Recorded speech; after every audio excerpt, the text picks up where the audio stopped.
Hi everyone, we hope you're doing well. We're hanging in there though honestly, we haven't been getting much sleep lately. Today, we want to answer a question we get a lot: how do we publish our audiobooks? First, we post most audiobooks on Patreon as paid content. They stay paid for a few months. After that, they become free to listen to on Patreon forever. A few weeks later, we post them on other places like YouTube, Facebook, and Twitter, X. Lately, things have been a bit slow in terms of new members. So we'd love your help. Please share our site with your friends or in places like Facebook groups, Twitter, X, Discord, Reddit, or novel forums. Even one share can really help us grow. Thanks so much for your support. Jacob tried to steer the conversation. Well, it is indeed a proud tradition, but if you can't defeat 3 Space Marines, then you can't become the leader of a Marine Corps, he explained carefully. Even if you have the Emperor's personal endorsement, the rule still stands. Of course, Kayvaan replied with a nod, his eyes gleaming with excitement. No warrior would accept a leader who can't even defeat 3 of his own. If a leader can't overcome them, he isn't qualified to lead, and certainly not fit to protect his subordinates. I can't wait to get started. So, when can we begin? Begin what? Jacob blinked, taken aback. Then it hit him, and he nearly choked on his own words. Wait, you actually want to take part in this challenge? He had assumed Kayvaan would try to avoid it, to find some loophole or excuse. Why wouldn't I? Kayvaan asked, tilting his head. Do you think I'm going to lose? What kind of question was that? Of course Jacob thought he would lose. In fact, he was certain of it. Even one neophyte Space Marine could likely turn Kayvaan's lean frame into a twisted wreck without breaking a sweat. They weren't even playing on the same field. How could Kayvaan possibly hope to win against 3 of them, all battle-hardened and heavily trained? Still, he couldn't just say that outright. It would be rude and counterproductive. Trying to be tactful, Jacob said, I just think your chances aren't great. Consider the differences in strength, physique, height, speed, and overall power. You're clearly at a disadvantage. Kayvaan's eyes narrowed slightly. Are we Space Marines only brave when facing someone weaker? Do you doubt my courage? His tone carried a quiet edge, as if Jacob's words were dangerously close to an insult. Jacob quickly produced a handkerchief and wiped the sweat from his forehead. He needed to calm things down. Absolutely not, he said earnestly. I'm only worried about your safety. You realize that even if we limit ourselves to cold weapons, accidents can still happen. Serious injuries or even death aren't just possibilities, they're common. And if that happens, no one will be held responsible afterward. This is life and death battle. He genuinely feared for Kayvaan's life. Once both sides entered the arena, it became just like stepping onto a true battlefield. Rules faded. Nothing mattered except defeating the enemy standing in front of you. If one of the Astartes slew the prospective chapter master, no punishment would follow. On the contrary, such an act might earn praise and commendation for their strength and valor, for this trial was not about rank or loyalty. It was a test of dominance, where leadership was proven through sheer, undeniable strength. Chapter 31, Kayvaan Reaction. The current age was a shadow of the legendary era Kayvaan remembered. In those ancient times, the Adeptus Astartes were the undisputed masters of war, dominating every battlefield, whether in offense or defense. In that grim and glorious epic, whether against the traitorous Horus heresy or loyalist insurrections, the Space Marines were the Emperor's unyielding champions. Towering in stature, their fearless charges shattered enemy lines and inspired awe in allies and foes alike. Those who bore witness to those hallowed campaigns knew one truth: Space Marines were the very heart and soul of war. But now, the Imperium's military structure had evolved. It comprised 3 vast branches, the mightiest of which was the Astra Militarum, commanded by the Departamento Munitorum under the High Lords of Terra. Unlike the transhumanist Astartes, these were ordinary humans, common soldiers without the gene-forged enhancements or sacred power armor of the Adeptus Astartes.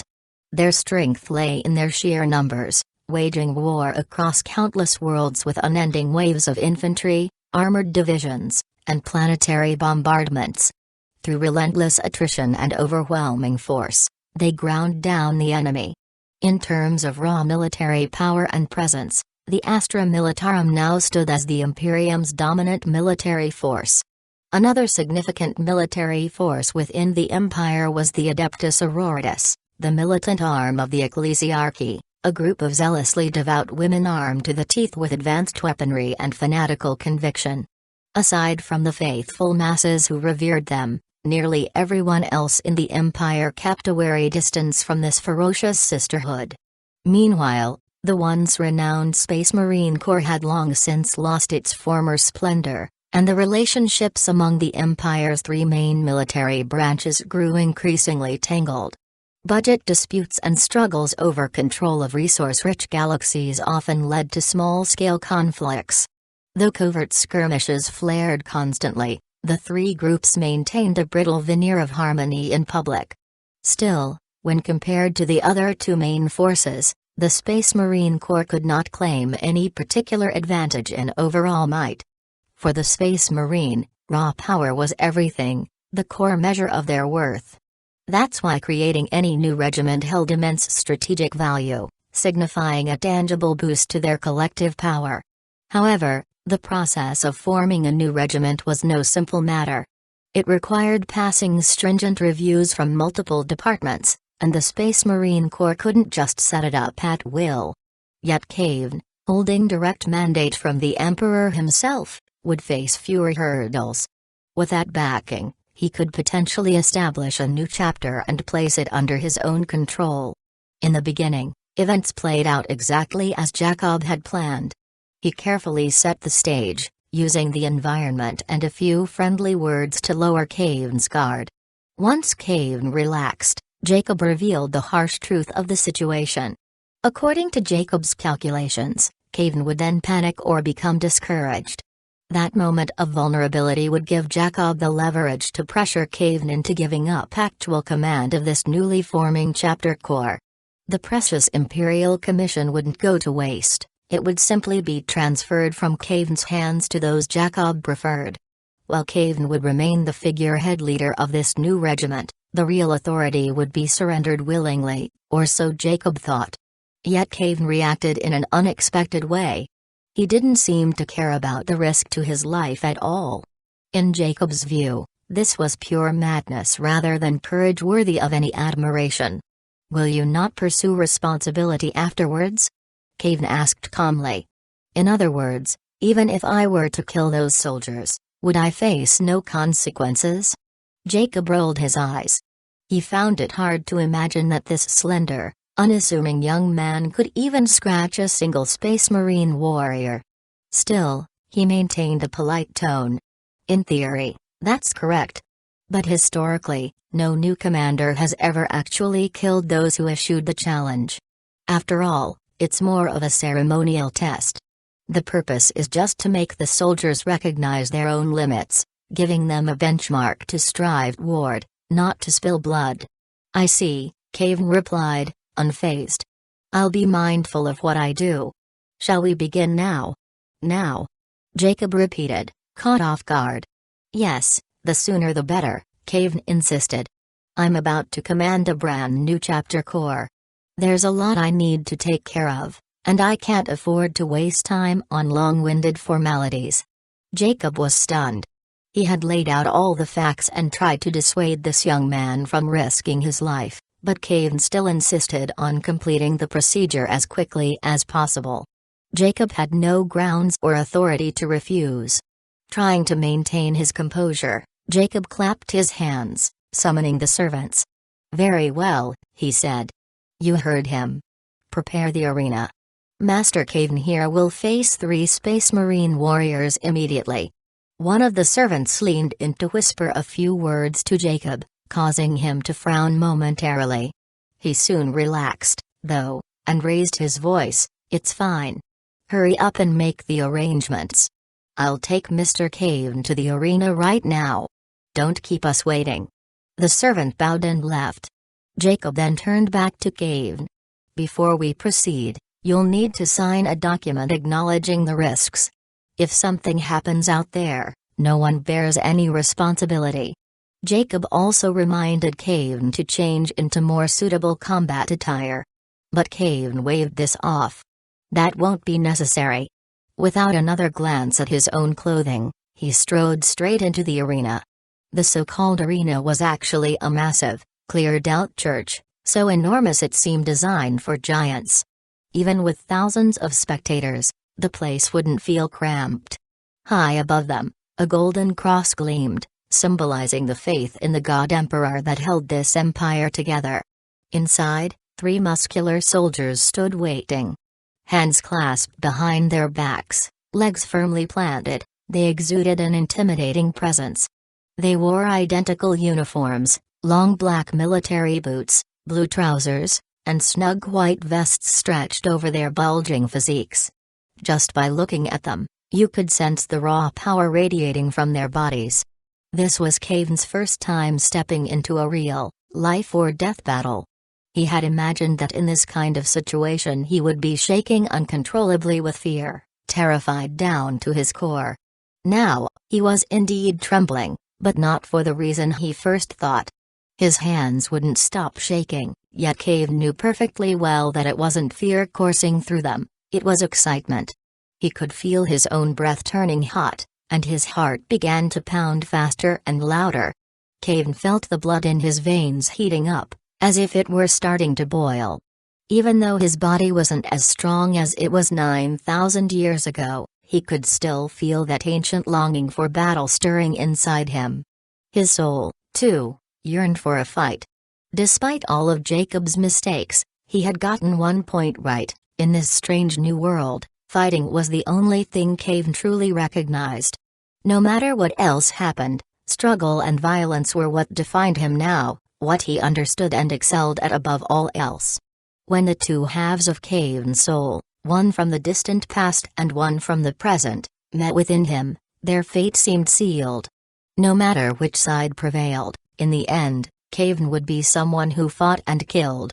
It was the only familiar path left to him, the only real skill he could rely on. Under the gaze of the God Emperor, we begin this fair contest, Jacob's voice sounded out, crackling slightly as it emerged from a mechanical device nearby. No weapons are allowed, for this fight is one of strength, skill, and faith. Let both sides prove their worth with honor and valor, as the Emperor observes all. After a brief, solemn silence, he added, "So be it. The trial begins now. May the Emperor's light guide you." Chapter 32, Maniscalgar. The moment Jacob finished speaking, one of the 3 Space Marines charged straight toward Kayvaan with an expression twisted by rage. Kayvaan realized this was the same man named McCain who had been guarding the door earlier. Back when Kayvaan wanted to get inside, McCain was the one assigned to block him. By all rights, it should have been easy for McCain to stop a normal person, but Kayvaan had knocked him flat instead. That brief encounter had deeply humiliated the Space Marine. He had been stewing in that embarrassment ever since, feeling that as a warrior of the Emperor's, he had lost face by failing to subdue an ordinary young man. Such a disgrace would follow him for life, with his fellow soldiers likely mocking him at every opportunity. He'd never expected a chance for revenge to come so soon, but here it was. Now, all McCain could think about was beating Kayvaan into the ground, wiping away that shame and restoring his lost pride. He couldn't wait to repay this humiliation with pain. He jumped forward and lashed out with a ferocious kick. The force behind that blow was easily enough to shatter a steel plate. If it connected solidly, it could kill a normal man on the spot. Yet McCain's attack was far too obvious in Kayvaan's eyes. Kayvaan shifted his body sideways, smoothly avoiding the kick. As McCain's leg swept past, Kayvaan extended his hand, fingers bent like claws, reaching toward the inside of McCain's thigh. He moved with terrifying speed. With just one sharp movement, 3 of Kayvaan's fingers pierced into the Marine's flesh, slipping in between muscle fibers and near the veins. Gripping firmly, Kayvaan jerked his arm backward, using McCain's own forward momentum against him, and tore away a chunk of raw muscle. The sound of ripping flesh, like thick leather being violently pulled apart, echoed nauseatingly through the arena. "Urgh!" McCain's pained grunt emerged a heartbeat later, the shock just registering in his mind. But the encounter wasn't over yet. Both men's bodies seemed to coil in unison, their legs bending, preparing for another burst of movement. They halted almost simultaneously, then rebounded like tightened springs released from tension. But McCain was no ordinary human. He was a space marine, trained and conditioned to endure punishing pain that would break lesser mortal. So even though Kayvaan's brutal attack had just tripped into his thigh, exposing torn muscle and spilling blood, McCain did not relent. He refused to surrender, and if anything, the pain only fueled his anger. His scream was still echoing when his body moved into a counterattack, swinging his powerful arm at Kayvaan. Kayvaan lowered his own body, ducking swiftly beneath the Marine's arm. He moved forward again, getting close enough to reach the open wound he had just created. This time, Kayvaan's fingers sought something vital. His fingertips found what felt like a soft, delicate tube within the ragged flesh, a blood vessel. He yanked with force. McCain screamed in agony and dropped to the ground. The intense exercise leading up to this moment had his twin hearts pounding like high-pressure pumps, each beat driving fresh blood through his body. But now, with a gaping tear in his thigh, the main blood circulation channel was compromised. Blood gushed out of the ruptured artery like a high-powered water gun, spraying bright red streaks across the ground in an instant. Even with the remarkable regenerative capabilities of a space marine, no one could endure such catastrophic blood loss unchecked. McCain, realizing the severity of his injury, frantically clutched at his thigh. In less than a minute, Kayvaan had incapacitated McCain with ease. The other two Marines, momentarily frozen in shock, struggled to process what had just happened. McCain was more experienced than them, but now he was down, blood pooling around him. How could this so-called ordinary man dare to rush them, let alone succeed? Before they could fully comprehend the situation, Kayvaan was already closing the distance with his next target. One of the Marines reacted instinctively. Without hesitation, he stepped forward and launched a powerful punch. But Kayvaan, as if anticipating the move, slipped past the attack with ease, sliding into the Marine's guard. Both of Kayvaan's palms struck simultaneously, one pressing against the left side of the Marine's chest, near his heart, and the other on his right side. Kayvaan stepped forward, planting his foot firmly on the ground as he drove his palms upward with explosive force. The impact reverberated through the Marine's body like a shockwave, bypassing the natural skin armor and striking deep. There was a muffled thud, and the Marine's massive frame lifted slightly off the ground before crashing back down. His face was frozen in disbelief. How could someone half his size and weight send him flying?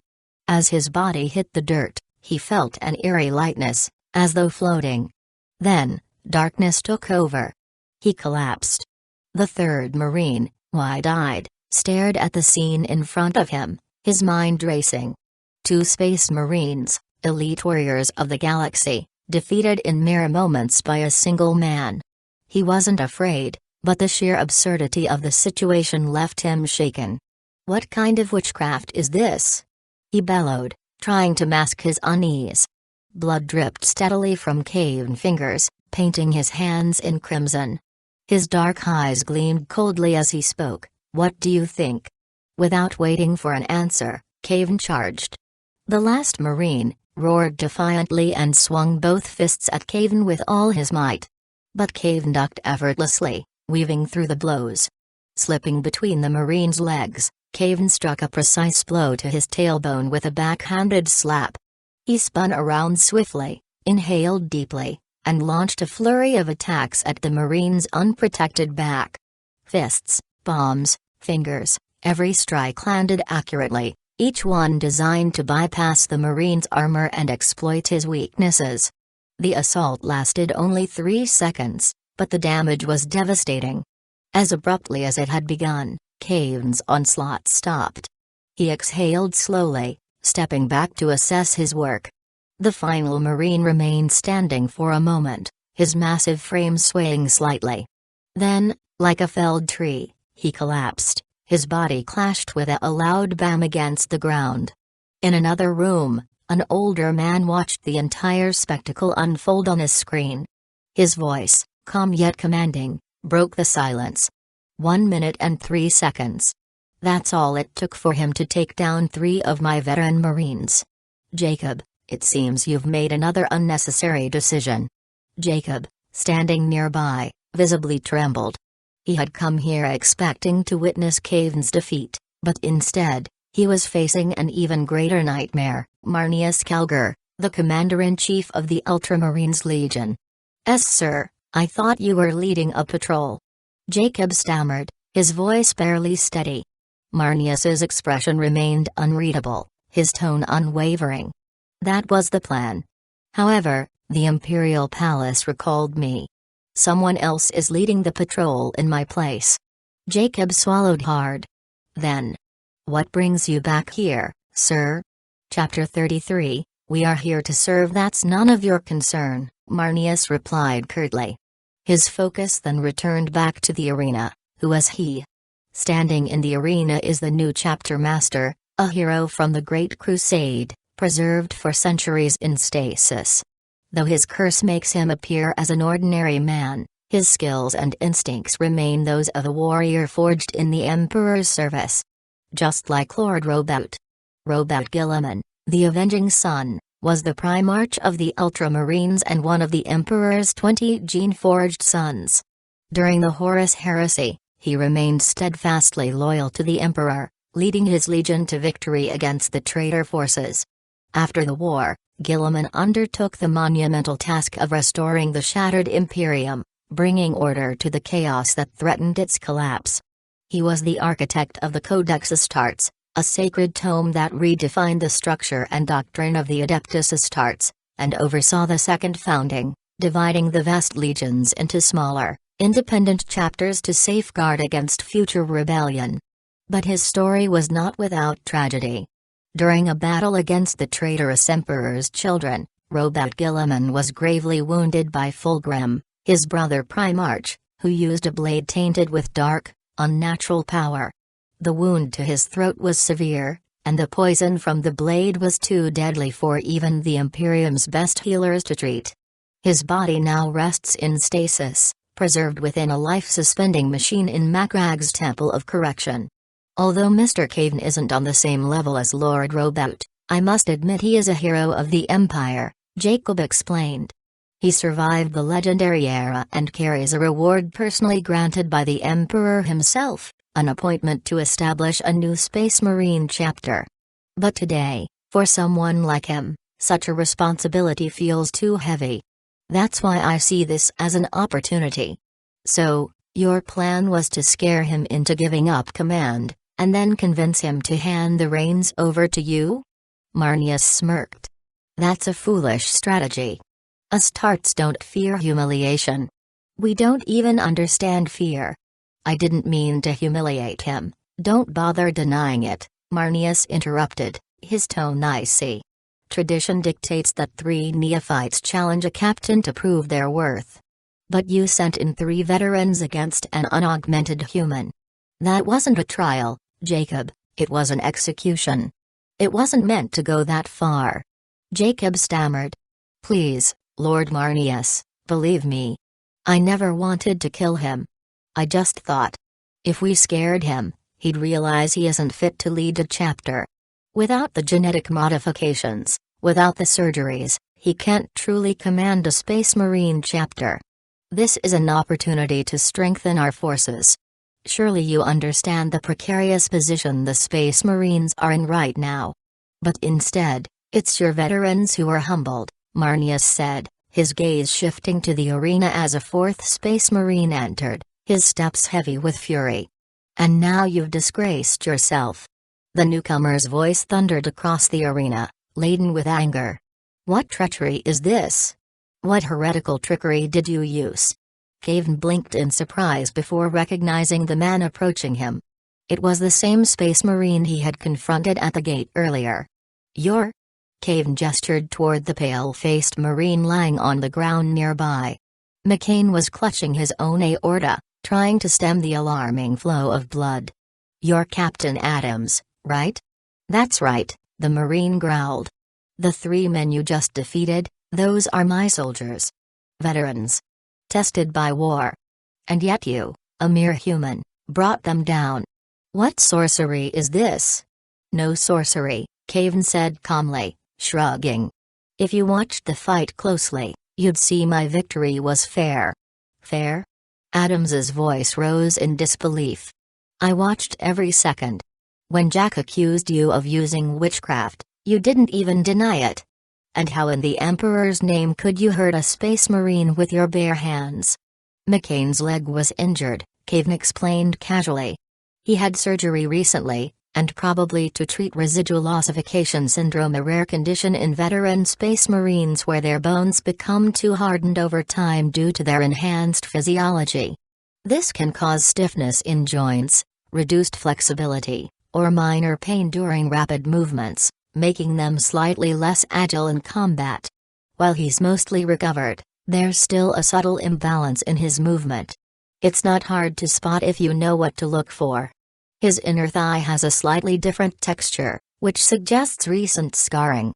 By targeting that area, I could tear his muscle and expose his aorta. From there, the rest was easy. Kayvaan glanced at the second Marine. The next one fell because of his 2 hearts. I noticed a hesitation in his movements, a sign of lingering trauma from a previous battle. Likely scarring or damage to his hemastamen from an old wound. And the last one? He wasn't ready for the fight. A veteran, yes, but recovering from spinal surgery after a serious injury. A scar along his lower back gave it away. His os modula protects him, but that area hasn't fully healed. A precise strike disrupted the nerves there, paralyzing him momentarily. It's not magic, just observation and understanding of Astarte's physiology. That makes sense, Adams admitted, still processing everything, while half of him still in disbelief. Kayvaan shrugged, his tone casual. Then why are you still standing there? The fight is over. Shouldn't you be calling the apothecaries? A momentary cardiac disruption can be stabilized, a ruptured artery needs proper sealing, and even a spinal shock will recover with time. These are manageable issues. Adam snapped back to reality. Of course. He quickly signaled the apothecaries, who hurried into the arena moments later, moving chaotically as they administered first aid. From the sidelines, Marnius watched the scene unfold with a grim expression. His observation, judgment, and combat skills are unbelievable, Marnius muttered, glancing at Jacob with a mix of pity and disdain. And you thought you could question his worth? Really, Jacob? As an advisor to the chapter, your actions make me doubt your judgment. Jacob stammered, I was only thinking about what's best for the Ultramarines. The current situation is dire. We must strengthen our position, and, enough, Marnius interrupted, sighing deeply. I know your concerns. The Imperium is besieged on all fronts, and we face constant challenges to our dominance. But never forget who we are, the Emperor's chosen, the sword and shield of humanity. The Adeptus Aurortus may burn with zealotry, and the Astra Militarum may bring overwhelming numbers to bear, but we are the scalpel that cuts through the heart of the enemy. Redundancy? No. Our purpose is clear, as it has always been. Do not let fear cloud your loyalty. Jacob hesitated, his voice unsteady. I just can't shake this fear. If the Adeptus Aurortus and the Astra Militarum outshine us, what is our purpose? Where do we fit in? Marnius placed a heavy hand on Jacob's shoulder. Do you know what truly makes us strong? It's not just our power, it's understanding our purpose. The records in the librarium hold the history of every battle since our founding. If you've studied them, you'd know our greatest challenge was not being too weak, but too strong. At our peak, the legions were a force even the Imperium feared. That's why Gilliman himself decreed our numbers must be limited. We are not here to rule, We are here to serve. Chapter 34, Mountain of Document. There's a book in the library, the Book of Astartes. It records how our Ultramarines chapter once provided the gene seed for nearly 60% of all Space Marine chapters. We were already unmatched.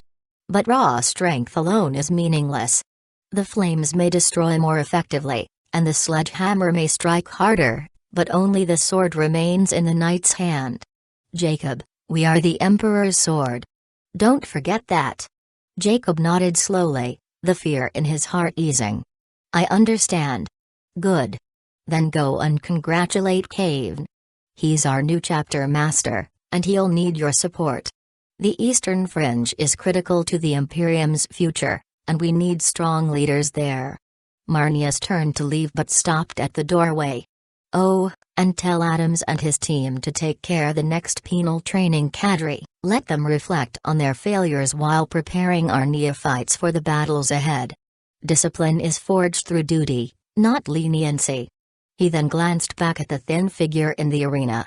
A strange feeling stirred in his chest, as though this man would bring monumental change to the Imperium. Whether it would be for better or worse, none could yet say. The next morning, Jacob found a sealed parchment bearing the chapter master's sigil on his desk. It was an official reassignment order issued by Marnius Calgar himself. He read it once, twice, and finally a third time, the weight of the words sinking in. The new chapter? Jacob whispered. I'm being reassigned to serve as a tactical advisor to the new chapter. In 1 month, Jacob would leave the Ultramarines and begin his new role. For now, though, he remained the deputy strategist for the Ultramarines. Do your best to help them. Ugh, easier said than done, he muttered to himself. Jacob understood Marnius's reasoning perfectly. In fact, he even felt a sense of gratitude toward him. His previous actions had been reckless, inadvertently offending a newly established chapter faction. While such a blunder might seem trivial to the Ultramarines, who feared no force in the universe, it was still a mistake. And since it was his mistake, Jacob knew he had to make amends. Yet, on an emotional level, letting go of his role with the Ultramarines was difficult. He had served them for 2 centuries, an almost inconceivable span of time for ordinary humans, equating to nearly 2 lifetimes. Jacob sighed, but being a practical man, he quickly pushed his emotions aside. With just a cup of tea, he cleared his mind and set off to find Kayvaan. Kayvaan, meanwhile, was buried under an avalanche of documents and forms from various imperial departments. The newly formed chapter was little more than a name in the administratum's records, and Kayvaan could only imagine what it might become years down the line. He was completely out of his depth. His time on Terra and the combat lessons from his mentor had done nothing to prepare him for the maddening bureaucracy of the Imperium. Even establishing a minor guild on Terra required navigating at least 17 different departments: health, taxation, local enforcers, trade guilds, and even the ecclesiarchy. Starting a Space Marine chapter? That was bureaucracy on an entirely different scale. It was in this dire situation that Jacob arrived, like an angel descending from the heavens. Emperor's grace, a whole room packed with documents. This sight never gets old, Jacob said with a wry smile as he stepped inside. He glanced at Kayvaan, his tone playful. Need some help, chapter master? Kayvaan looked up, his face a mix of exhaustion and relief. Jacob's words felt like a lifeline. He nodded quickly, grateful beyond words. Jacob chuckled, picking up a few forms and skimming them before setting them aside. Taking on 3 Space Marine veterans as an unaugmented human? Easy. But a pile of administratum paperwork. Now that's your true enemy. I'd rather face a Chaos War Master in open combat than deal with this pile of administratum drivel, Kayvaan groaned. It'll take me a lifetime to get through all of this. Jacob chuckled, shaking his head. A lifetime? You're an Astartes, you've got all the time in the galaxy. Kayvaan sighed, his voice grim. Exactly. That's what makes it so horrifying. Jacob couldn't help but laugh again. He understood Kayvaan's frustration. Most Astartes felt the same way. Space Marines were forged for war, humanity's ultimate defenders, not glorified clerks. Relax. It's not as bad as it seems, Jacob said, rolling up his sleeves. Only about a tenth of this is actually important, and less than 1% need your personal attention. He began sorting through the piles with practiced efficiency. This is just a game the administration plays with anyone who doesn't know the ropes or fails to show them proper respect. It's their way of keeping you overwhelmed. Well, it's working, Kayvaan muttered. Do you hate these bureaucrats? Jacob asked, glancing at him. Absolutely, Kayvaan said without hesitation. They've got a little power, and they act like they rule the galaxy. They don't respect the responsibility they've been given. Worse, they don't produce anything. They don't mine ore, forge weapons, grow crops, or sew uniforms. They don't fight the enemies of the Imperium. All they do is push papers and shuffle resources, yet they walk around like they're the backbone of the Imperium. Jacob paused, raising an eyebrow. Shuffle resources? Yes, Kayvaan replied, his tone sharp. They don't create value, they just shuffle resources around, he said with a dismissive wave. Of course, that's just me being dramatic. Don't take it too seriously. I just can't stand their style, their smug expressions, their rigid procedures. None of it sits well with me. Jacob turned to face him, his eyes narrowing slightly. Master Kayvaan, why are you telling me this? These aren't the kind of thoughts you should share openly. Kayvaan shrugged. We're at home right now. Jacob raised an eyebrow. Even so, we've only known each other a short time. Aren't you worried I might tell someone?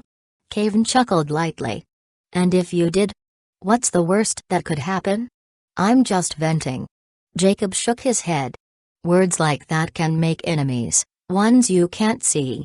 Individually, they might hold little power, but together, they can use their authority to make your life difficult. Look at what you faced today. And remember, you're not Marnius. Lord Calgar can say what he pleases. His words might ruffle feathers, but he's the chapter master of the Ultramarines. His position alone protects him. You, Master Kayvaan, don't have that kind of shield. Chapter 35, choosing gene seed. The point landed, and Kayvaan's expression turned more thoughtful. The Ultramarines were a towering force among the Imperium's chapters, with dozens of successors scattered across the galaxy. Their influence was unmatched, thanks to their efforts in rebuilding after the heresy. Nearly half the Imperium's chapters could trace their lineage back to the Ultramarines. Marnius had earned the freedom to speak as he wished, his reputation and authority making him untouchable. Kayvaan, however, was just beginning. His chapter were still a fledgling idea, more a promise than a reality. Jacob pressed on, his voice steady but firm. Even in private, you need to be careful. The Inquisition's reach is vast. They claim to see everything, and while that might not be true everywhere, this is Terra, the heart of the Imperium and the most monitored place in the galaxy. The Inquisition's ears are always listening. Kayvaan's confident demeanor faltered, and he glanced around uneasily. Jacob's words struck a nerve. The Inquisition's reach was suffocating. They controlled propaganda, public opinion, and imperial bureaucracy with an iron grip, and when those tools failed, they turned to more direct and brutal methods. If they could, they'd likely implant cogitators in every citizen's brain to monitor their thoughts. Kayvaan sighed deeply. You're right. I didn't think it through. It's not a big deal, Jacob reassured him. You're just not used to it yet. Give it time. Kayvaan nodded slowly. I'll be more careful with my words and actions from now on. He paused before looking at Jacob, his gaze curious. But I have to ask, Jacob. We only met yesterday, and now you've gone out of your way to help me.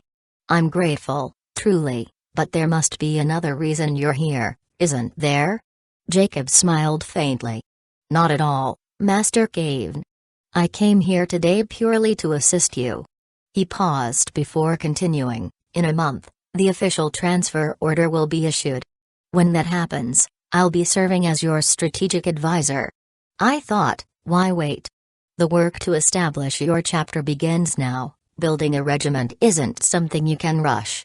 Kayvaan's expression shifted, a mix of relief and excitement. Ah, so that's what this is about. Excellent. In that case, I'll leave it all to you. Not so fast, Master Kayvaan, Jacob said, grabbing his arm before he could turn away. There are a few matters that require your direct attention before anything can be delegated. I'll prepare detailed reports for you, but some decisions can only be made by the chapter master.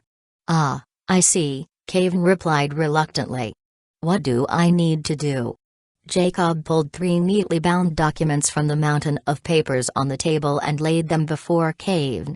The High Lords of Terra have sanctioned the name of the chapter as Templar Knights, and the Administratum has finalized it.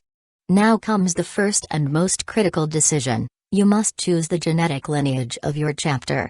Most Space Marine chapters inherit the legacy of their founding Primarch without question, but your situation is different. The Templar Knights have 3 potential options. Kayvaan's curiosity piqued. He leaned forward, his expression turning serious as he studied the documents. The Primarchs were the cornerstone of the Space Marine regiments. Each of the Emperor's 20 sons had served as the genetic foundation for one of the original legions. They were more than men, they were demigods, their abilities eclipsing anything humanity could hope to achieve. Marines infused with their genetic legacy were unparalleled warriors, akin to living gods. For the Adeptus Astartes, gene seed was destiny. It dictated not only their strength and resilience but also their culture, traditions, and combat philosophy. The choice of a Primarch would define the Templar Knights for millennia to come, shaping their warriors and their place in the Imperium. Jacob lifted a blue-covered book, the bold U emblem on its front immediately catching Kayvaan's attention. Within the U, a skull symbol gleamed, a badge that unmistakably represented the Ultramarines. This represents the genetic legacy of Robat Guilliman, Primarch of the Ultramarines, Jacob began. After the Horus Heresy, many legions were shattered, but the Ultramarines emerged relatively intact. They played a critical role in the Second Founding, providing the genetic foundation for countless new chapters. Their gene seed is among the most stable and reliable in the Imperium. He set the book down and continued. Choosing the Ultramarines' gene seed means a stable start for the Templar Knights. The process will be quicker, allowing us to deploy combat-ready forces sooner. Ultramarines warriors are known for their balance and adaptability, strong in every aspect, though some argue that makes them less specialized in any one area. Additionally, with my connections to Ultramarines logistics, I can help smooth the process and secure resources for the chapter. Jacob slid another book forward, its stark red cover emblazoned with a winged blood drop. Then there's the genetic lineage of the Blood Angels. Their gene seed carries both great potential and a heavy burden. After the Horus Heresy, their Primarch, Sanguinius, was slain by War Master Horus. That tragic moment left a lasting mark on his genetic legacy, resulting in what's known as the Black Rage. Black Rage? Kayvaan frowned. What happened? How could Lord Sanguinius's legacy become contaminated? Well, contaminated isn't exactly accurate, Jacob admitted, but after so many years, that's how people describe it. Here's what actually happens. Deep within the Blood Angel's gene seeds lies a fragment of Sanguinius's memories, specifically, the final battle against War Master Horus. Under extreme stress, such as the eve of battle, these memories can surface.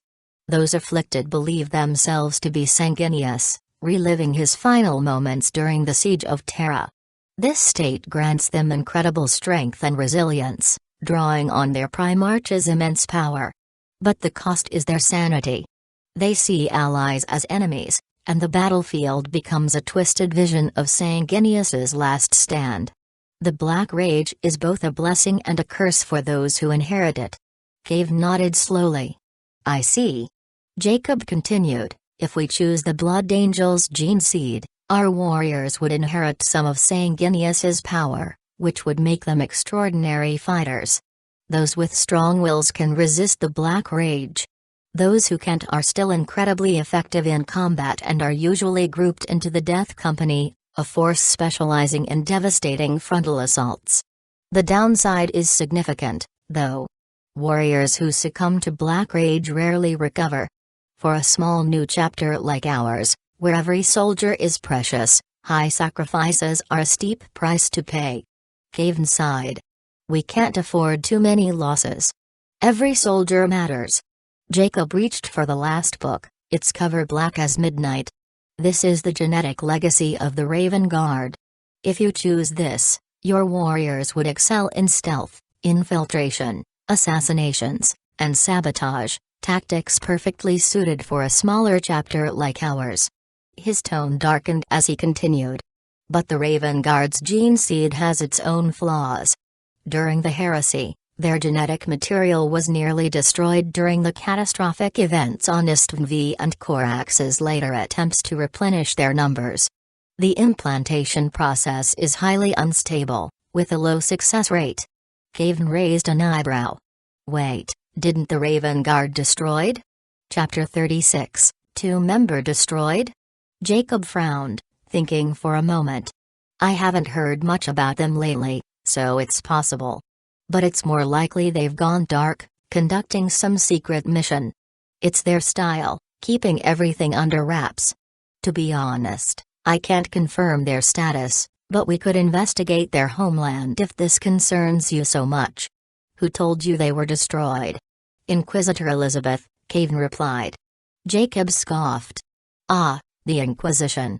That explains it. Their word is always hard to trust. They'd rather see all-star chapters destroyed to maintain their version of order. Did she say this during an inquiry? Kayvaan nodded. Not outright. But her words strongly implied it. Jacob sighed. Typical. The Inquisition thrives on half-truths and ambiguity.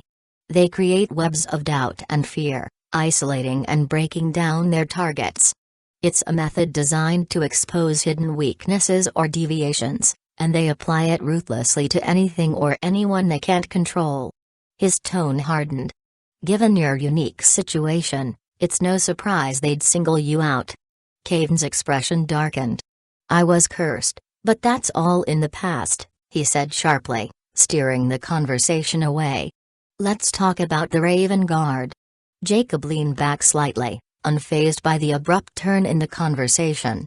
The Inquisition hasn't fully claimed the Raven Guard is gone, but their silence raises questions. The truth is, we've had no contact with the Raven Guard since you woke up. No communication, no reports. Even the gene seed we've been granted access to is stored material from Mars, likely centuries old. These archives are reliable, but they lack the quality.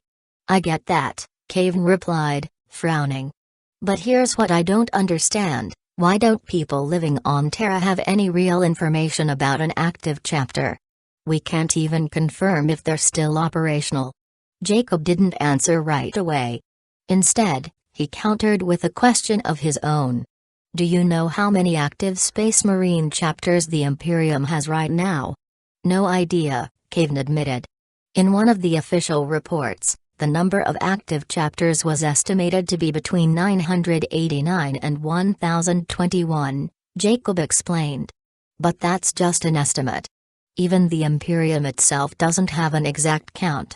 Space Marine chapters are highly autonomous. Some are deployed on long-term missions, and others quietly establish successor chapters. It happens more often than you'd think. Combine that with the labyrinth of bureaucracy, the rigid hierarchy, and the vast distances across the galaxy, and tracking every chapter becomes almost impossible. If a chapter doesn't want to be found, they won't be. Jacob leaned forward slightly, his tone more serious. Chapters like the Raven Guard, who specialize in covert operations, are even harder to track. Even the Inquisition struggles to keep tabs on them. If a chapter decided to rebel, the Imperium might not notice until the rebellion was already underway. So, what's the status of the Raven Guard? Kayvaan pressed. Jacob shrugged. No idea. If they're not reporting to the Imperium assumes they're fine. The surrounding sectors near the Raven Guard's territories are quiet, so there's no immediate reason to investigate. If you want real answers, someone would have to travel there and check personally.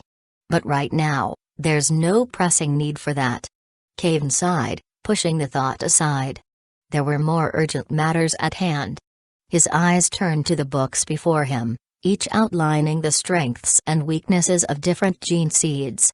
The Ultramarines, with their balanced traits, were the ideal all-rounders, competent in every area but excelling in none. Their adaptability made them the backbone of the Imperium's chapters, a reliable choice for most missions. However, their approach required time, centuries, in fact, to fully develop into a seasoned force. For someone like Kayvaan, waiting hundreds of years wasn't an option. The Blood Angels, on the other hand, were ferocious warriors with incredible power on the battlefield. But their berserker tendencies and the curse of the Black Rage made them less suitable for smaller, tactical missions. Besides, their peculiarities weren't something an outsider like Kayvaan could fully understand or control. Kayvaan asked, "What does the Raven Guard's gene seed authorization provide for us?" Jacob nodded. The Raven Guard's gene seed ensures recruits will inherit the genetic modifications necessary to create warriors capable of their specialized tactics, stealth, precision, and adaptability. However, their gene seed has been fragile since the heresy, and the success rate for implantation is lower than other legacies. Still, it's a viable foundation for a chapter like ours. Kayvaan thought for a moment. Weapons can be replaced. Ships can be forged. Supplies can always be requisitioned. But gene seed? That's irreplaceable, the lifeblood of a chapter. Jacob continued, when a veteran falls, his gene seed is recovered by the apothecaries. It's critical to sustaining a chapter's numbers and ensuring its genetic legacy endures. Every recruit who carries that gene seed will inherit the biological enhancements needed to uphold the chapter's traditions and combat doctrine. It's a cycle, each generation building upon the strengths of the last. That's what makes the gene pool invaluable. As long as the gene seed remains pure and intact, the chapter can rebuild itself after losses. Even after devastating defeats, a chapter can recover over time, using its gene seed as the foundation for a new generation of Space Marines. However, some chapters, like the Raven Guard, faced catastrophic setbacks during the Horus Heresy. The losses at Isstvan V devastated their numbers and severely weakened their gene seed, leaving it prone to instability. In contrast, the Ultramarines' gene seed is renowned for its stability and reliability. This makes it a common foundation for successor chapters, allowing them to produce balanced and effective warriors. It's no surprise that many see the Ultramarines as the standard for the Adeptus Astartes. We'll use the Raven Guard's gene seed and inherit their strength, Kayvaan declared. But the success rate of the operation? Someone hesitated. I've reviewed the data thoroughly, Kayvaan interrupted. I know how the Ravens handled things in the past. Their harsh training caused many unnecessary deaths, but we can change that. During training, we won't push soldiers to the point of dying. For the surgeries, we'll make adjustments to increase success rates, eliminating high-risk procedures and borrowing techniques from the Ultramarines where applicable. Wouldn't that go against tradition? Tradition? Kayvaan smiled faintly. We're not recreating the Raven Guard, we're building something new. Tradition isn't a concern. Jacob nodded. As you wish. Now, for the next steps, we'll need to coordinate with the Ecclesiarchy to assign chaplains, arrange weapons and equipment through the Munitorum, and select suitable captains and navigators for our fleet. We also need to involve the Mechanicus for tech priests and servitors to aid in constructing the fortress monastery. There's much to organize. Setting up a new chapter in the remote eastern fringe, far from the Empire, was no easy task. Fortunately, Kayvaan had Jacob's help. Unlike typical Space Marines, Kayvaan had a softer personality. He could smile warmly, speak kindly, and even pay small bribes when necessary to ease bureaucratic hurdles. Jacob, who observed these actions, found it amusing. "An Astartes negotiating like an unitarium clerk," he often remarked. But Kayvaan's methods worked. Within a month, a record time, the entire process was completed. "The official recognition of the chapter has been issued," Jacob said, presenting the scroll to Kayvaan. He stepped back, dropped to one knee, and placed a fist over his chest. With solemn reverence, he recited an oath in High Gothic, pledging unwavering loyalty to the chapter and the Emperor's eternal service. Kayvaan raised his hand, mimicking a ceremonial sword, and tapped Jacob's shoulders. "Welcome, my brother." With this simple but solemn gesture, the ceremony was complete. The Knights Templars roster grew from 1 to 2. Chapter 37, Psyker Elizabeth knelt alone in the quiet chapel, her head bowed in prayer before the Emperor's golden statue. Her heart was heavy with doubt, an unusual state for someone as resolute as she. She desperately sought guidance from the Emperor, her thoughts a chaotic storm. For an inquisitor, such doubt was almost heretical. The Inquisition demanded unyielding resolve, and its operatives were taught to trust no one, not even themselves. Their faith lay solely in the Emperor. Suspicion was their greatest weapon, and ruthlessness their shield. This relentless vigilance was the foundation of their work, and failure to meet these standards often resulted in swift and brutal judgment. Elizabeth had earned her position through decades of service. She had purged heretics, destroyed Xenos, and resisted the temptations of chaos. Her decisions carried unimaginable weight, for her authority could override planetary governors, military leaders, and even Astartes. She could order the exterminatus of a world, extinguishing billions of lives if deemed necessary. Yet now, as she knelt in the silence of the chapel, uncertainty gnawed at her, a shadow she couldn't escape. As Elizabeth knelt before the towering statue of the Emperor, her head bowed in silent prayer, the sound of heavy wooden doors creaking open broke the stillness of the sanctum. The faint echo of footsteps followed, precise and orderly. She opened her eyes, her thoughts snapping back to the present, and turned to see rows of young girls entering the sacred hall in disciplined lines, their movements synchronized like a ceremonial march. This was not Elizabeth's personal sanctuary. Even her esteemed position as an inquisitor did not grant her authority over such a place. Churches on Terra were sacred ground, controlled by the ecclesiarchy and maintained by the Adeptus Auroritas, the Sisters of Battle. These militant warriors were the armed force of the imperial creed, bound by the decree passive to be exclusively female. This decree, a relic of the age of apostasy, forbade the ecclesiarchy from maintaining men under arms, forcing them to create a force of warrior women instead. Thus, the Sisters of Battle were born, a symbol of unshakable faith and martial devotion. The Sisters of Battle recruited young girls from the Scala Progenium, taking them in at a young age and raising them under the strict doctrines of the ecclesiarchy. These children received what the sisters proudly called the most orthodox education. Outsiders might whisper their doubts in private, labeling it indoctrination or brainwashing, but none dared voice such opinions openly. To the sisters, it was no lie, they were zealots, utterly devoted to the Emperor. To them, no act in his name was too extreme. Every sister was a fervent believer. Their faith was absolute, their loyalty unwavering, their dedication unmatched. Under the guidance of an older sister, the girls entered the hall and knelt before the golden statue in perfect unison. Their soft voices rose in a hymn, filling the church with a hauntingly pure melody. It was a song Elizabeth knew well, often sung by the sisters as they marched into battle.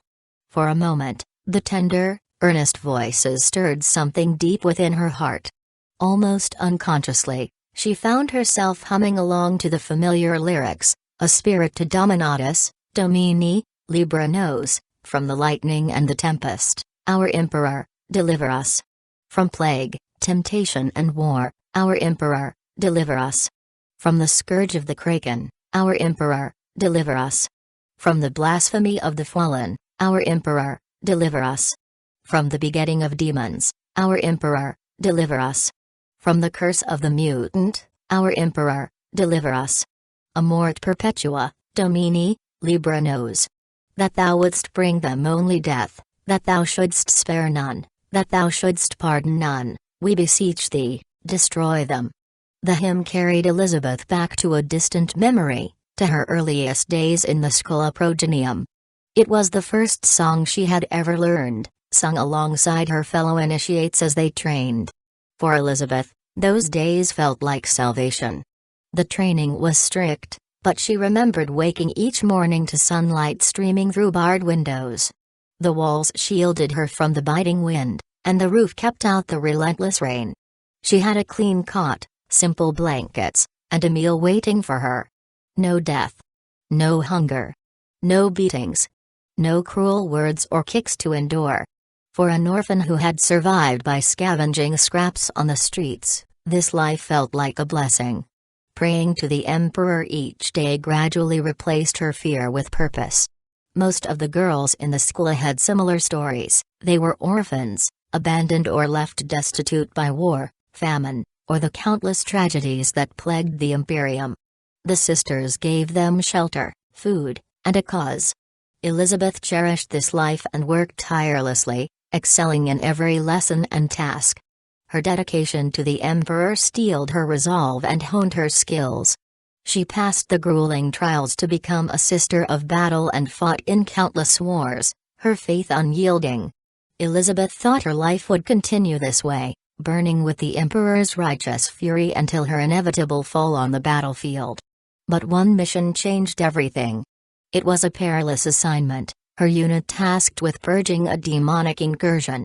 The sisters fought with unwavering faith, their prayers rising in defiance of the warp's corruption. Yet the demon was too powerful. One by one, her sisters fell, their screams echoing in Elizabeth's ears.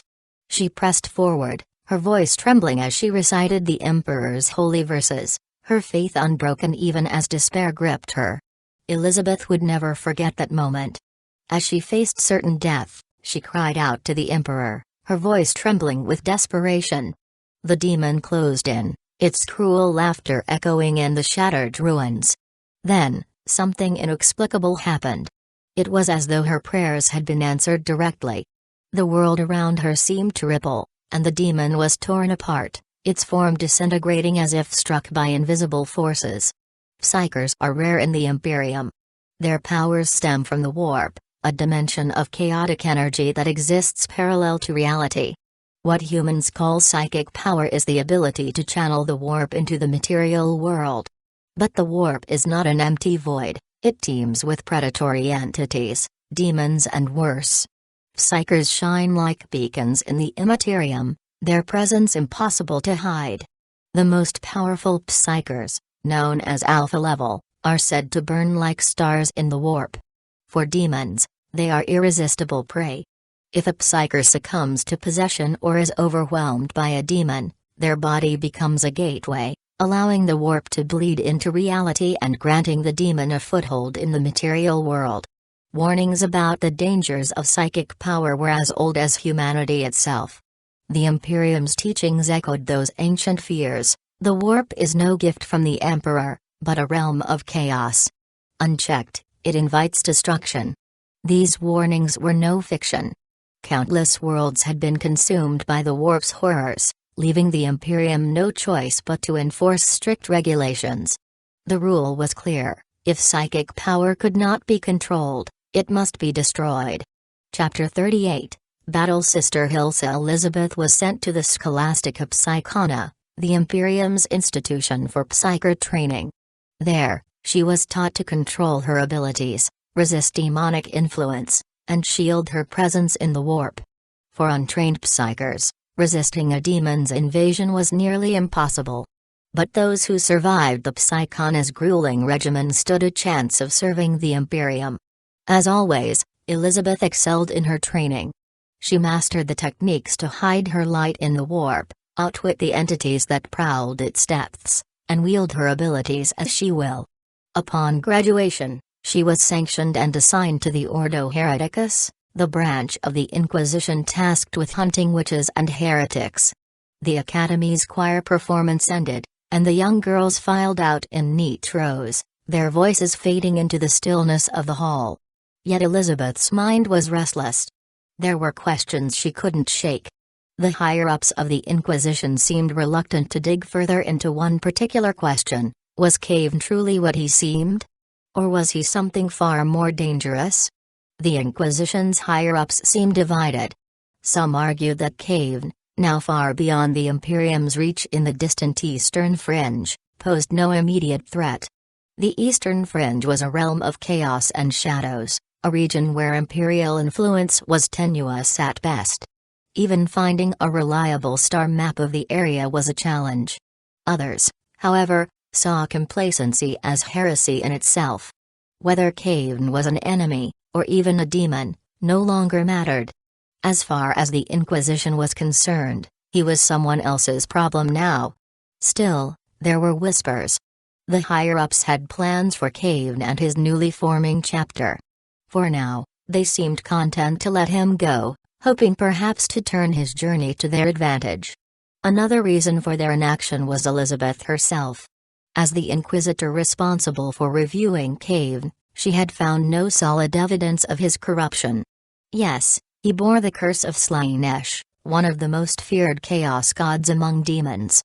But curses were complicated, and there was no proof he had fully succumbed.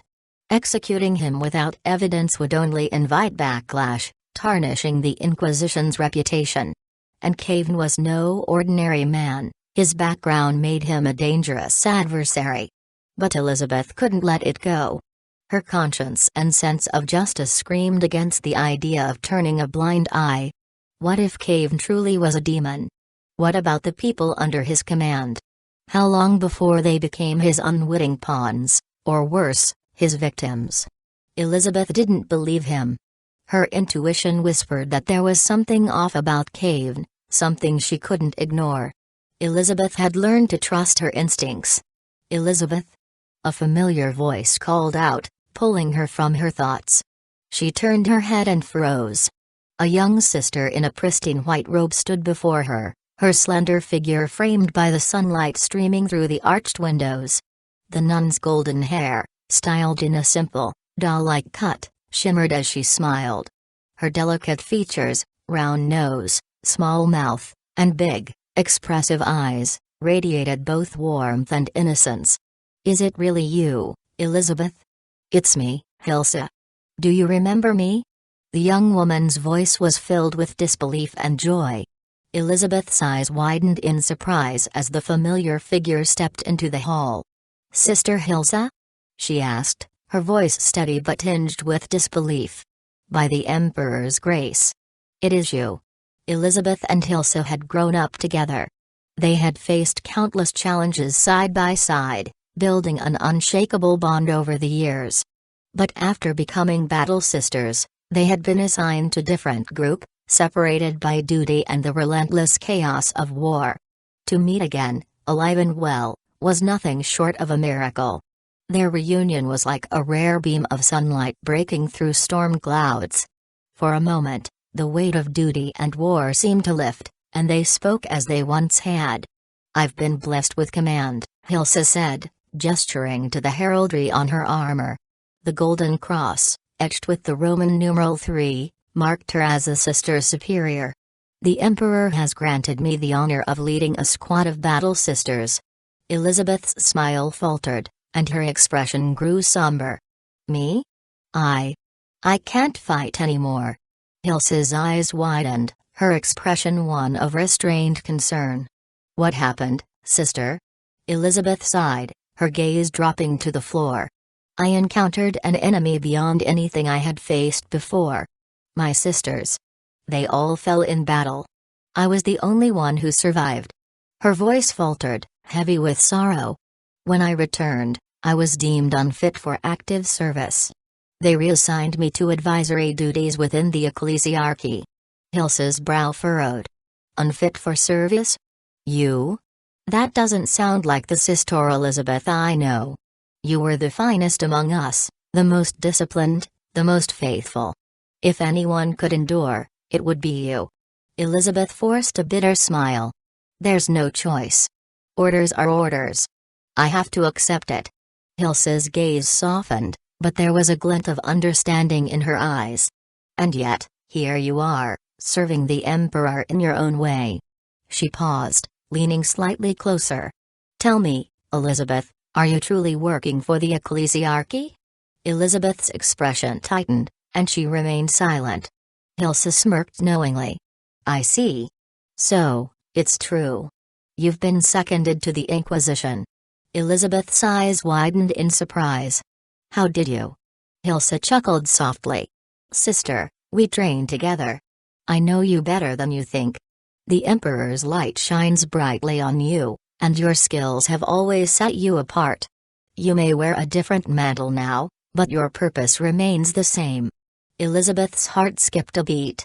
She lowered her gaze, steadying herself with a deep breath. When she looked up again, her expression was composed. Yes, Sister Hilsa. I am seconded to the Inquisition. But this is not a matter for open discussion. You've been briefed, I assume? Hilsa nodded, her tone shifting to one of seriousness. Yes. My team has been assigned to your operation. When I saw your name listed as the commanding officer, I thought it was an error. It's been a long time, sister. Elizabeth offered a faint smile. The Emperor's will guides us both. I trust you and your team are prepared. Hilsa looked around, seeing only both of them. Her facade dropped. With an infectious smile she asked. I've been looking forward to seeing you for so long. Meeting you here feels like a blessing. But tell me, sister, why were you praying to the God Emperor? Is something troubling you? Elizabeth already know her true personality, so she doesn't find it weird. How did you know? Hilsa tilted her head with a knowing smile. We trained together for years. I know you well, sister. Your silence speaks volumes. Elizabeth sighed in defeat. Fine, I'll tell you. She hesitated but eventually shared her concerns, skimming over the details to avoid anything classified. Hilsa listened attentively, nodding now and then. When Elizabeth finished, Hilsa clapped her hands together. Oh, is that all? Sister, you're overthinking this. You're still adjusting to your role as an Inquisitor, that's all. Chapter 39, Plan Against Eldar. Elizabeth frowned. What do you mean? Well, Hilsa began, her tone turning serious, our methods are completely different. As battle sisters, we confront heretics and demons head-on. Our job is simple, eliminate the threat. Evidence? Judgments? That's not our concern. But you, as an Inquisitor, have a different role. You work in the shadows, gathering evidence, making decisions, and passing judgment. It's not about pulling the trigger anymore, it's about understanding when and why to do it. It's a totally different mindset. Indeed, it makes sense. Alas, there is no other way. It seems I'll have to put aside matters in the Eastern Fringe for now. That Kayvaan is very lucky. Lucky? That's hard to say. Sister, you probably don't know the full scope of our operation yet, do you? A big operation? What do you mean? Tell me. No problem. Sister, since you're about to be officially appointed soon, it's fine if I tell you first. The operation's focus is on the Eastern Fringe. The Eastern Fringe?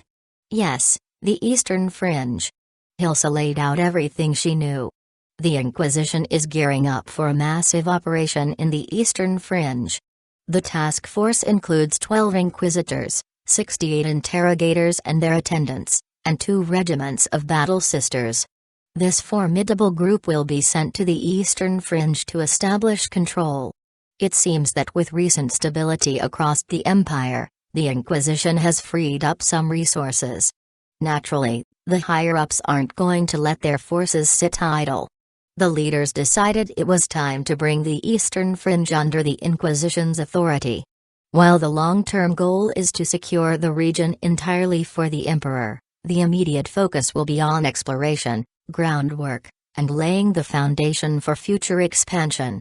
The first step is establishing 3 core monasteries in the eastern fringe.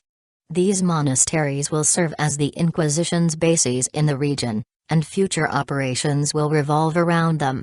After hearing this, Elizabeth didn't linger. She quickly got Hilsa's address, exchanged goodbyes, and rushed back to the court to verify the information. Yes, the operation is real, and you're part of it. The detailed briefing and related documents have already been sent to you. Wait, what? You didn't receive any notice? Elizabeth's superior, Randall Jond, frowned. With his round face and an almost jovial sparkle in his eyes, he looked like a harmless middle-aged man. But anyone who knew him understood his reputation as a cunning and ruthless strategist. Randall grumbled, honestly, it's been 3 days since the notices were sent out. What are those administratum doing? Anyway, there's also a surprise for you in this mission. I already know, Elizabeth replied. I ran into Hilsa earlier and heard about it from her. But I can't shake this uneasy feeling about the mission. If it's just about building monastery, why send so many inquisitors? And why such a small combat team? It's not just about building monastery, Randall said, suddenly serious.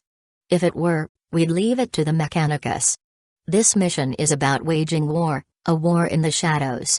A secret war? Against who? A year ago, an inquisitor was killed in the eastern fringe, Randall explained. His body was mutilated, cut into over 100 pieces. The response from the region was swift, but it wasn't enough. 14 more inquisitors have died there since then. We've completely lost control, particularly the outermost territories. This mission is designed to re-establish imperial authority. Elizabeth frowned. Who is responsible? The Eldar, Randall replied, his voice cold. Rangers, specifically from Alaytok. They're shadow walkers, masters of stealth and assassination. An army is useless against them. This operation will focus on locating their base and eliminating their presence. Capture and interrogation are secondary objectives. The Eldar are a mysterious and dangerous alien race. In the cold and ruthless galaxy, they are just one of the many threats humanity faces. Do all Eldar Rangers act alone? Elizabeth asked, frowning. No one knows for sure. We'll figure that out when we get there. The Eldar are an enigma, and we know very little about them.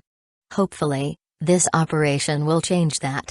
The relationship between the Eldar and the Imperium is one of tenuous coexistence and frequent conflict.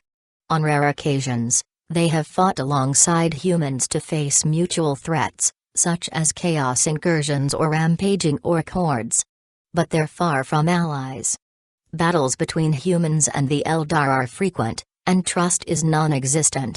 The Eldar resemble humans at first glance, tall, slender, with elegant faces and flawless, pale skin. But a closer look reveals their pointed ears, inhumanly graceful movements, and extraordinary skill. In combat, their agility and swiftness make them terrifying opponents.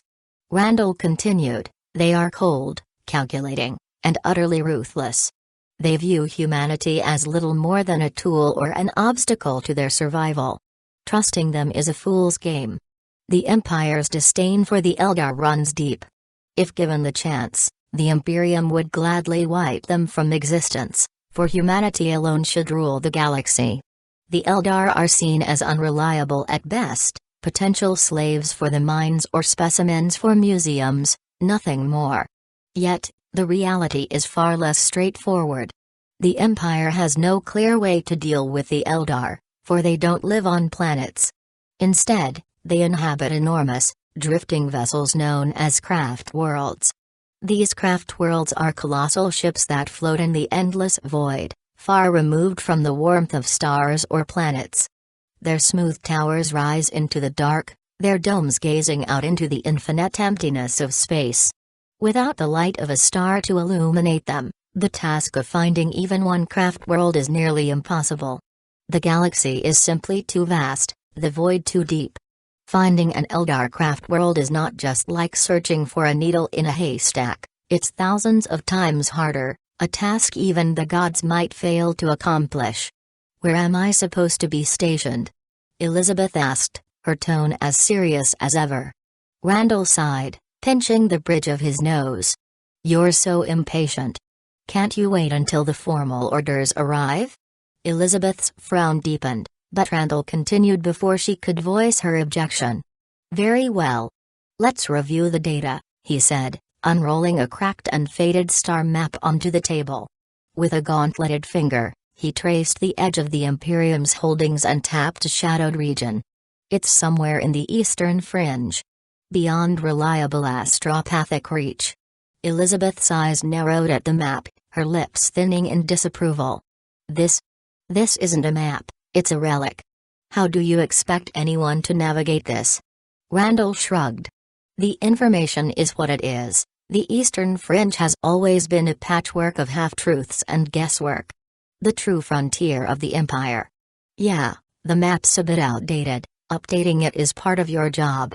Your mission is tied to the new lord assigned there, a guy named Kayvaan or something. You reviewed him recently, didn't you? Ah, I remember now, Elizabeth said, her mood brightening. It's all part of the Emperor's grand plan. Evil will eventually face divine judgment. Exactly. To be specific, this Kayvaan guy is what we call a lighthouse. His position is critical. He's to lead a new Space Marine chapter and govern 3 system.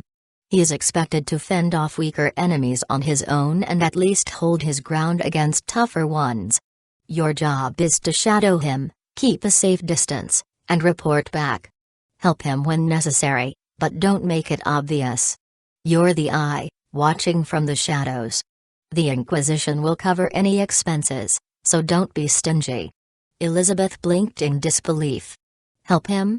I'm supposed to help a Space Marine chapter? Isn't that overkill for a lighthouse? Randall smirked. There's more to this than meets the eye, but you don't need to know all the details. Just do your job. And remember the protocol: if you encounter something you can't handle, retreat immediately. Protect the information first, then yourself. Got it? Yes, I understand. Good. Now go prepare. Chapter 40, Marius and Magos. Kayvaan stared at the strange garment in front of him, running his fingers over the smooth material. What is this made of? It doesn't feel like fabric or ceramite. The textures. Odd. Jacob, standing beside him, grinned proudly. Master Kayvaan, you have no idea how special this is. I pulled a lot of strings to get this suit from the Mechanicus. He held up the outfit and gave it a firm shake, revealing a sleek, black, gel-like bodysuit. This is the latest in experimental scout gear. It's still in the testing phase, but it's impressive. The suit has a built-in gravity interference device that can distort surrounding light. When combined with this special cloak, it provides full invisibility. The attached mini-super battery ensures 24 hours of functionality when fully charged. The cloak isn't just invisible, it's waterproof, heat-insulating, and can even shift its color like a chameleon for camouflage. Jacob then handed over another item, a monocle with a thin, transparent lens set in a golden frame, connected to a delicate golden chain. This is the lens of farseeing, an ancient device recovered from a forgotten forge world. It allows enhanced perception across multiple spectra: infrared, low light, and ultraviolet. Once you put it on, the frame bonds lightly with your skin, so you won't lose it even in intense combat. Finally, he presented a massive sniper rifle. And this is a heavy sniper pattern bolt rifle, blessed by the Omnissiah and consecrated for precision strikes. At 1.7 meters tall, it delivers righteous judgment from unimaginable distances. With this gear, you'll embody the Emperor's will as the ultimate scout. Kayvaan raised an eyebrow, picking up the gear one by one. After suiting up in the bodysuit, donning the glasses, and slinging the cloak over his shoulders, he stepped back to admire the rifle. Not bad, he said, his voice tinged with approval. Kayvaan's invisibility cloak and color-changing features underwent meticulous testing with the aid of a tech priest. The Mechanicus's meticulous attention ensured that the machine spirit of each artifact was appeased, quickly bringing the equipment to optimal performance. This marked only the beginning of his preparation. Standing at just 1.75 meters, Kayvaan was significantly shorter than the towering Space Marines, who exceeded 2 meters in height even in their lightest armor. For him, finding power armor that fit was out of the question. Despite searching across the Empire, none existed that would suit his size. Moreover, his physical strength wasn't what it used to be, making it nearly impossible for him to wield the colossal armor designed for Space Marines. This harsh reality forced Kayvaan to reevaluate his role. Instead of a frontline warrior, he found his niche as a scout. In this new position, Kayvaan could provide invaluable long-range sniper support during battles or act as the unit's eyes and ears, scouting enemy territory for intelligence. A scout could also carry out surgical strikes on strategic enemy targets, a role perfectly suited to Kayvaan's current capabilities. With his basic equipment finalized and his path clear, Kayvaan and Jacob left the testing site and headed home. The night air was cool, and the streets glowed softly under warm lamplight as the two men walked through the city. Their spirits were high, and their conversation buzzed with ideas about the future of the Knights Templar. From restructuring leadership to base development, soldier training to tactical planning, their enthusiasm carried them through the winding alleys. Before they knew it, they were standing in front of Darius's residence, which now doubled as the temporary headquarters. As they entered, a young voice called out from the dimly lit room. "Master Kayvaan, you're back. And Master Jacob too." Someone had been waiting for them. Kayvaan flipped on the light, revealing Magos Ferratus, his gray robes trimmed in green and red, the colors of Mars, draped over a wiry frame reinforced by cybernetic augmentation. His folded hands rested within his wide sleeves, but what truly commanded attention were the 4 mechanical limbs extending from his back, moving with an eerie, serpentine precision. His face was a study in cold logic, carved like a machine's blueprint. One eye gleamed with human sharpness, while the other, a telescopic lens, whirred softly as it adjusted focus. "Magos Ferratus," Kayvaan greeted him, his tone neutral. "What brings you here at this hour?" "I've come to deliver a report," Ferratus replied in his smooth, almost robotic tone. One of his mechadendrites extended toward the desk, placing a folder neatly on its surface. "The report is complete. It includes all technical specifications and schematics relevant to the battleship. I trust the machine spirit of the data will satisfy your inquiries." Kayvaan opened the folder and skimmed through the dense pages of technical data. Closing it, he asked, "You just returned from Mars, correct? How did the negotiations proceed? And the battleship, has it been sanctified?" Ferratus was a recent addition to Kayvaan's retinue, a Magos of the Adeptus Mechanicus tasked with supporting his chapter in both technological and strategic matters. Alongside him had come Confessor Marius Benedictus, a zealous preacher of the ecclesiarchy. Their first mission had been to Mars to secure a battleship for the chapters. "It went smoothly," Ferratus said, his monotone voice tinged with a rare note of excitement. "The battleship transfer is complete. We acquired a lunar-class cruiser, the Dro's Sovereign. I personally conducted the rites of inspection, and I am pleased to report it is in pristine condition. It is a marvel of design, robust, efficient, and highly adaptable. While it lacks the sheer firepower of a Retribution class or the vast holds of a Dominator, its modular construction allows for easier maintenance and refitting compared to other vessels of its size." Kayvaan frowned, leaning forward. "You're telling me we could maintain something like that ourselves?" "With assistance from the Mechanicus, certainly," Ferratus replied, his mechanical arms gesturing in emphasis. "And do not forget, Chapter Master, your chapter has control over Forge World in the Eastern Fringe." Kayvaan hesitated. "But that's barely a functioning Forge World by Imperial standards." Ferratus's augmented eye whirred as he focused on Kayvaan. "True, but repairs and modular replacements are well within its capacity if supplied with sufficient raw materials. The Droz Sovereign was constructed in a subsector where much of the material came from mining and industrial worlds. Compared to those facilities, your Forge world is a notable step up in capability, albeit requiring substantial investment to achieve its full potential. Kayvaan's astonishment turned to excitement. This is incredible. When can we put the battleship into action? Theraudas's mechadendrites twitched as he spoke. It will take no less than 2 Terran years to complete the modifications, assuming all goes according to the Omnissiah's will. The lunar-class cruiser, originally constructed for the Imperial Navy, was designed with naval engagements in mind, firepower, armor, and speed.